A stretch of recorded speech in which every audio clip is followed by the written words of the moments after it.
Esteemed Mrs. Mody, respected heads and teachers, and my fellow students, good morning to you all. In today's edition of the DAIS Leadership Series, founded by my brother Ishan Niswani, we are graced by the presence of Mrs. Zia Mody. For all the future Harvey Specters and Jessica Pearsons in the room, Mrs. Mody is the literal definition of success in corporate law. Founding her own firm, AZB and Partners, which is the most influential law firm in India, all aspiring lawyers seek to emulate her as both a lawyer and an entrepreneur. Post obtaining her law degree at Cambridge in 1978 and doing her master's at Harvard, Mrs. Mody graduated the New York State Bar and began practicing law at Baker & McKinsey as a corporate associate. 5 years later, she moved to India and founded the Chambers of Zia Mody, which in 2004 came to be known as AZB and Partners. Listed by Forbes magazine as not only one of India's 10 most powerful women, but also one of Asia's 50 most powerful businesswomen, her abilities are recognized globally, which can be seen by her appointment as a non-executive director of the HSBC Asia Pacific Board. She is not only a member of the World Bank Administrative Tribunal, but is also a vice president of the London Court of International Arbitration. Mrs. Mody not only serves on various advisory committees handling financial services, capital markets, legal services, and retail, but is also a member of the Godrej Committee on Corporate Governance. In fact, any noteworthy forum on law is incomplete without her inclusion. She was voted Businesswoman of the Year 2010 by the Economic Times and received the Outstanding Businesswoman Leader of the Year award at the 2013 India Business Leader Awards. She not only has one of the most motivating success stories, but is also a reputed and inspirational businesswoman. In an India where the Prime Minister himself actively promotes the participation of women in the corporate world, Mrs. Mody is truly an idol for us all. So without further ado, I would like to invite Mrs. Mody on stage and thank her for taking out the time from her busy schedule to be with us today.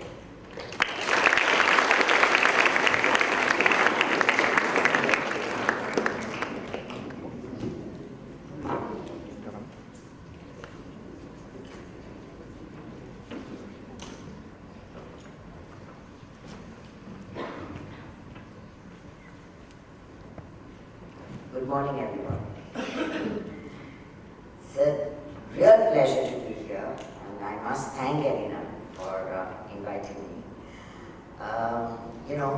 In my normal week or month, I have to speak on many platforms, but this I enjoy the most because I draw energy and I store it up and I take it away from me, and it lasts quite a while. So, thank you. So I have 30 minutes to talk to you and then take some Q&As on my own journey, what I have learned along the way, where I have fallen, where I have tried to pick myself up and rise again, so to speak. Probably did not go through what you went through because it was a different generation. But I think certain things still stay the same. So I'll give you my 2 cents for what it's worth.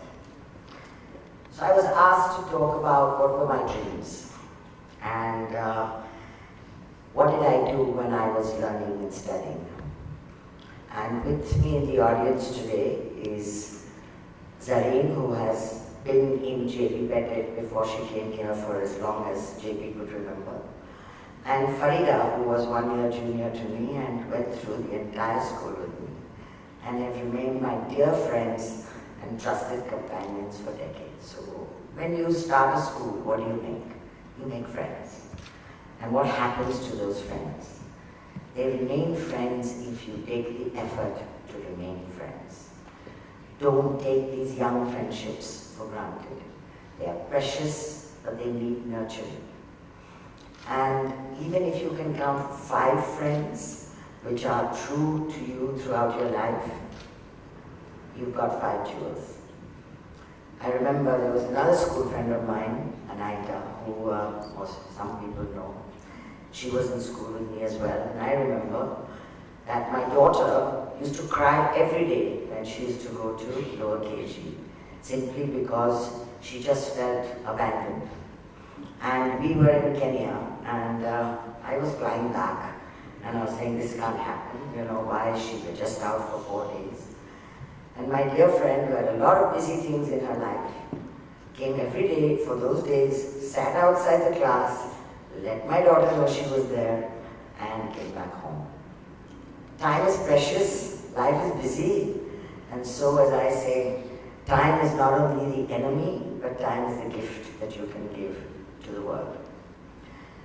So as I grew up, speaking for myself, I was one of 4, the eldest, the only daughter, quite aggressive, a little bit of a bully, and I had 3 younger brothers, who I thought were, younger brothers.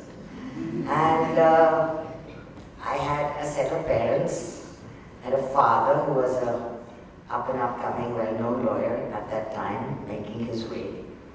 And I had a mother who got married when she was only 17 to the man she loved. And she was convinced that if she had studied and gone to school, she would have been a Nobel laureate. That my father did not let her fulfill her dreams. I don't know what he did, but she felt that. And so, for myself, I was the channel of my mother's dreams. That was quite terrifying, let me assure you, in those days. And so, if all of you partly are living out your parents' dreams, it's okay. It's okay. My mother didn't want to know if I came second. She only wanted to know when I came first. I went to the first Tadla Dalal cooking class. I did sewing with Flohan. I did riding at the Amateur Riders Club. I did crochet. I did Indian dancing for 10 years. I did every possible thing. Piano, I did the Royal School, every possible thing that my mom could cram into my post-2 o'clock JP Bennett life, I did. The good part was, of course, we didn't have such crazy schedules like you guys do. We had time to breathe, we had time to dream, we had time to read. We didn't read comic books of Charles Dickens, we read Charles Dickens. We didn't read a summary of Jane Eyre, we read Jane Eyre, right? And when we learned Shakespeare, we had a Miss Briganza who didn't say, you know Shakespeare, unless you knew the play by heart, not just a chapter, the play. And so all this went into my own mix. I was the only daughter, and so I had to succeed according to my mother. I loved going to school actually. I enjoyed playing baseball, I enjoyed trying to play basketball, I kind of swam, and of course I made my friends. Boys were not the immediate priority. They came along, but they weren't the immediate priority. And what did I learn? And I think all of you have to look back into what you are learning actually at what I call the dining table. Characters are very much molded at the dining table. What is the discussion around you? What are your parents teaching you? What are you picking up as day-to-day learnings in life? What to do and what not to do. So my dining table was an argumentative one. We had my poor father sitting at the head, mostly eating Mody dal chawal, which was a Parsi dish which we all loved. And he would be constantly on the phone in the evening when we could see him, because he was so busy getting ready for the next day in court. So I would hear this one side of this conversation, because we didn't have speakers and we didn't have, which was fascinating. Could I really understand it? No. But did I like the sound of it? I loved it. He was telling people what to do and arguing with them on legal proposition.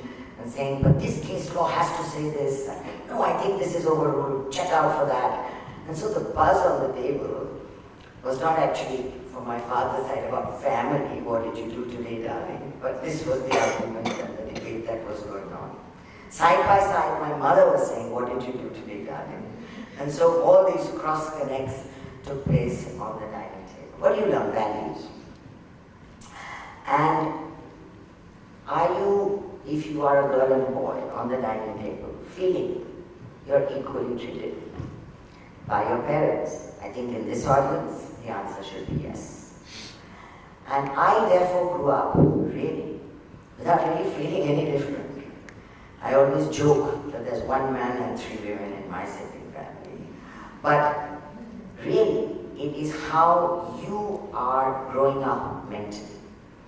Why is there a difference? Why are you not allowed to do the same things? Aren't you doing the same things?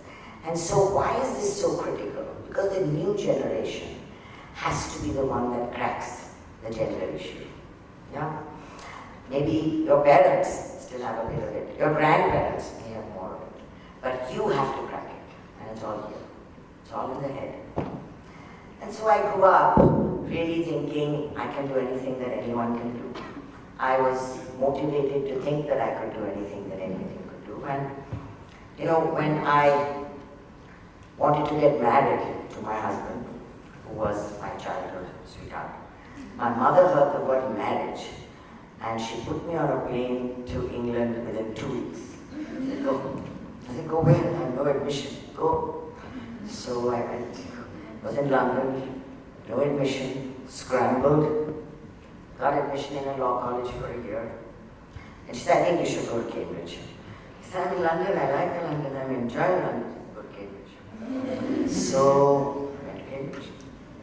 And I remember that was a really funny interview. I went to interview my tutor in Selwyn College in Cambridge. He says, well, why do you want to be here? So I said, my mother wants me to be here. That's a good reason. And then after I finished law school, I said, I think I want to come back home. She said, I think you should go and do a master's. Go to a master's. So I went to America and I did my master's. I said, I want to come home. She said, I think you should work in America. It's a very good experience. I worked in America. Then finally, my father said, she's 28 years old. He'll withdraw any proposal he has for her. Get her back here and let her get married. So I came back home and said, no, I think I'm getting married. He said, no, you work here. Let your husband see your daily schedule so that there's no mismatch of expectations of how you're going to work. He said, there's no mismatch of expectations. Work. So, this, you wouldn't think I was such an obedient daughter, right? But I was. And what happened as a result? I became passionate about what I do. And that is what you have to take away. Explore, dream, figure out what you like. If you don't like it, withdraw. End up doing something you are absolutely passionate about. I'm going to be 60 next year, and I still have a bounce in my step when I walk into my office. I'm excited to see about the new things that are going to happen, most days. I love debating with a young lawyer and being proven wrong. And I simply enjoy what I do. So what you should definitely not compromise is to end up doing what you're not passionate about. It does not sustain. It could be many different things for many different people. But the underlying theme has to be, I love it. Because otherwise, you're second-guessing yourself and you're shortchanging yourself. So one of the things that you explore, your what, 8th, 9th, 10th, 11th standards here, there's so much more you're exposed to. As a girl in J.D. Pettit, 99% of us did arts and 1% did science. And that too, why? Right? There's nothing like that here. Your mind is free and the ability to soar is free. take advantage of it, and get exposed to as much as you can. I had a nephew who came to work with us at AZB for 6 months. And in the 5 months he said, Zia Mommy, thank you so much, but I know I never want to be a lawyer. Okay? He put that in the trash can. But he went through it. He didn't want to be a lawyer. How does this all happen? Today, information is so incredibly easy to access, right? And the world around you is so much closer to you than it was earlier. So, hard work still has to exist. There is no substitute for downloading, Googling, accessing. Ultimately, you have to put your mind to work. And when you gather all these pieces of information, what is the idea from that that is your own? That takes time, and that takes thinking, and that takes hard work. So, sorry to sound boring, but there's no substitute for hard work. You can be a genius, and if you're lazy, big deal. If you're a genius, or not even a genius, if you're relatively bright and you work hard, then you get there better than the genius who is lazy. Because it's all about being relevant to yourself, to your ecosystem, and to society. And all that takes time. Again, time is the enemy. What happened to my quota of hard work? It went through the roof. I came back after thinking, I'm cool, I'm a New Yorker done. I came back to a high court. There was no great M&A at that time. India had not opened up. I came, and the first week, I was sharing a desk with my senior, Mr. Chiran, this big. That's it. He was sharing it with me because he loved me. He put his papers on one side, I had to put my papers like this. And then I told him in 2-3 days, Uncle, let's get a good secretary. He just looked at me as if I had gone mad. So I said, okay, no secretary. And then I came back and I wore my shirt, my matching beads, my skirt, my heels. I dressed like I did in New York. Within a week, he says to me in Hindi, "Kal se salwar kameez chalega." I only want salwar kameez. So, you will learn to be faced with different situations. Was I a bit unnerved? I was a hell of a lot unnerved. I thought, oh my God, no computer, no secretary, 6 inches of space, got to dress completely differently, got to work 23 hours. Oh my God. Hello, are you looking after me? And what did that make me do? It made me reorient my thinking and accept, which is another thing, accept my situation, right? I chose to come back. I may not have known I was going to have this desk, but I chose to come back. And I had to make the best of what I had. Why? Because I loved what I did. So I threw out all the M&A that I had learned for 5 years in New York, parked it somewhere here, and got into going to court every day. And wore my salwar kameez, only black and white, and got up, slightly nervous, to address my lord. And what happened? Every lawyer in court, even today, is on stage. As Shakespeare says, we're all actors. And every day, I was probably the only woman in court who was opening her mouth, with about 100 lawyers who were all men, looking at what is this girl saying, right? Nervousness, anxiety, diffidence. Have I done the right thing? I'm never going to be able to cut this one. For God's sake, how can I compete with this?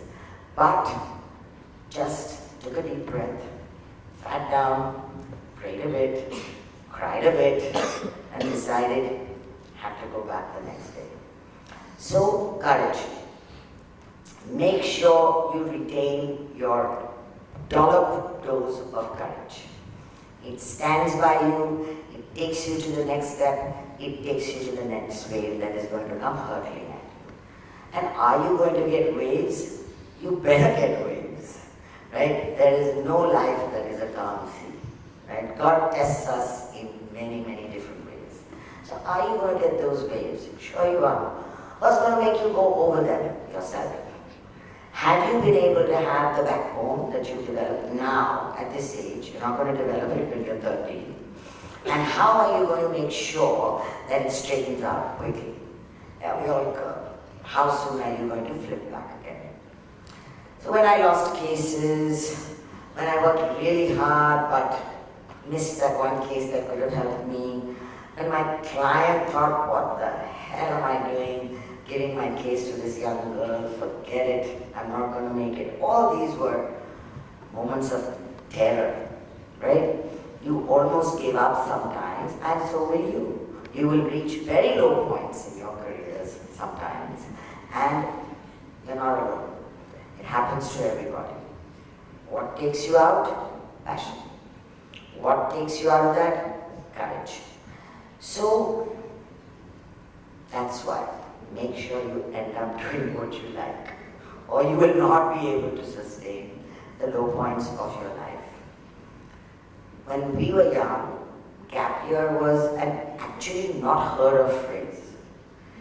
When my 3 daughters each went through a gap year, the first one, I was terrified. I told my husband, she's going to drop out now, this is terrifying. Same value system, right? For my second daughter, I insisted on a gap year, and she didn't want the gap year, and I got very upset that she didn't take a gap year. So I made sure she'd take it later. My third was absolutely happy to take a gap year, and she took it. So why? Why is that year important? It lets you travel, it lets you explore, it lets you actually grow up as a person. You're away from your mama's dabba, you're away from the servant picking up your jutas, and you gotta fend for yourself. So you grow up as a person and take advantage of that if your family is okay with that. Again, innovation. Today, you have the ability as this generation, I think, uniquely positioned to innovate at your age much more than I think a lot of generations before you were. You are so special. And you have so much ability to change the world with a simple idea. I don't think you guys realize it. Somebody sent me an article, and I don't think that I should say this, Elena may not smile and Dr. Basu may not smile, but most of the world's billionaires were school dropouts. They had an idea. Now you don't have to be a dropout, you can do fantastically well, and they'll wear money and get money. But you have the ability to disrupt. And I don't think you value how much that ability is in you. We went through a lot of traditional career courses, we did our thing, we led a sort of a straight-jacketed life. School, college, marriage, work, children. So, you have the ability to make a change. Now, what are the things that you should carry with you? And I think this is important because not only does the school teach you that, but the school can only take you as horses to the water. Don't think you are the greatest thing since sliced cheese. Alright? Someone is better, nicer, smarter than you. Many of them. Right? If you end up, however bright you are, having an inflated opinion of yourself, what happens? After a while, that sets in. You become unapproachable. Your ego doesn't actually let you see real issues around you. And people, you may not know it, laugh behind your back. So to be arrogant and egotistical, I think, is the biggest stumbling block you can give yourself. What does that mean? That means having an open mind and agreeing to listen to the other side. As I always say, the older I get, the more important I realize how important it is to genuinely be able to say, I'm sorry, I was wrong. And that is not a failure. That is a strength. Because you are not ashamed of telling the people around you, look, I screwed up. I'm sorry. Let's reboot. Let's go back. And do you know what happens? The whole system, the whole atmosphere is little particles of love and kisses all over the wall. You've created your own energy by being able to admit that you made a mistake. What else? Be approachable. And as you grow, and I think you already learn it in this school at this age, learn part of a team. Don't think that you are the only reason for your success. You never are, right? It's a combination of everything.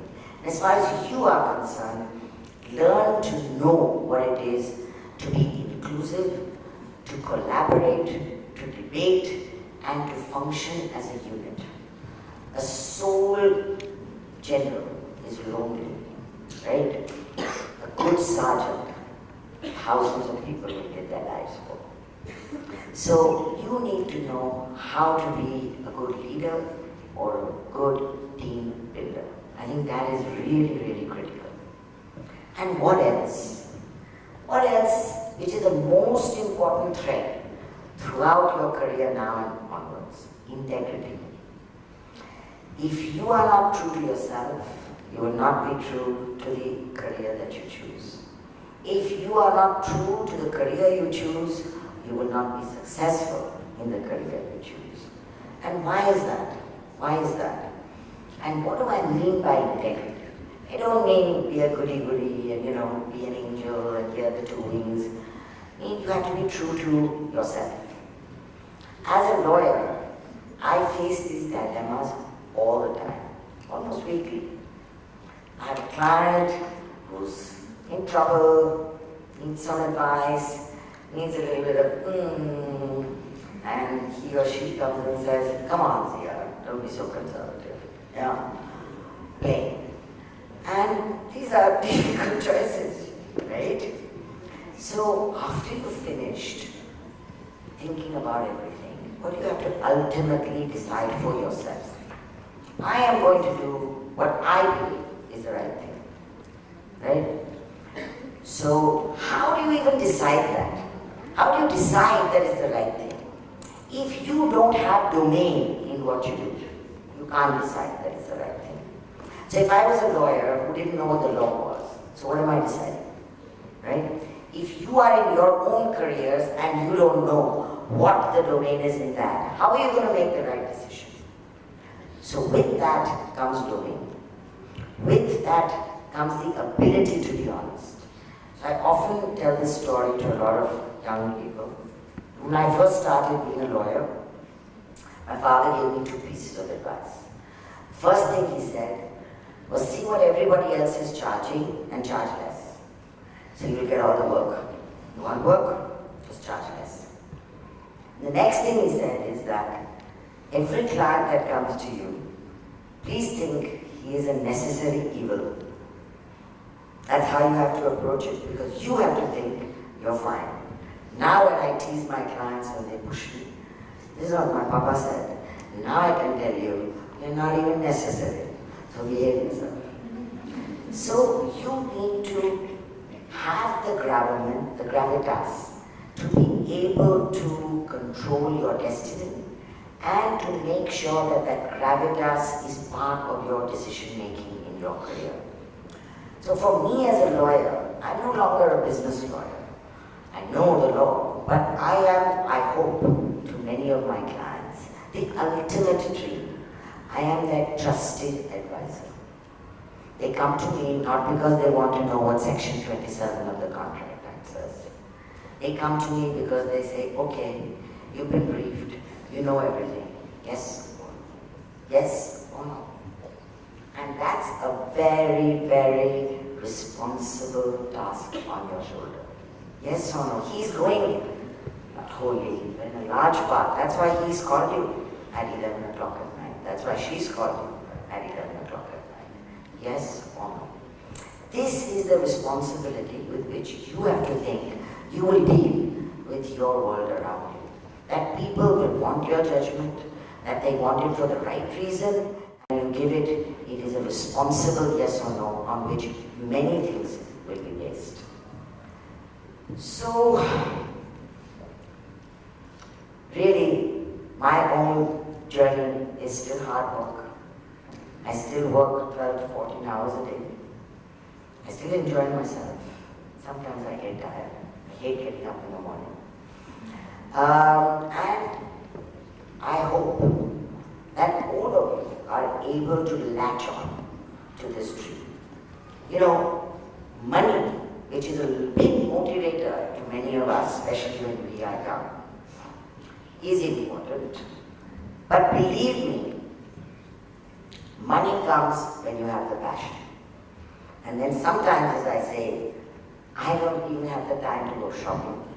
My hairdresser comes home, my guy sends my shoes for me at home, so money becomes irrelevant. It's nice to have, but it's an absolutely will come your way if you are doing the right thing in the right way. And don't wait for things and opportunities to come to you. Grab them. As Tagore said, you can't cross the sea by staring at the water. Do things. Go out. Grab whatever the world has to offer you.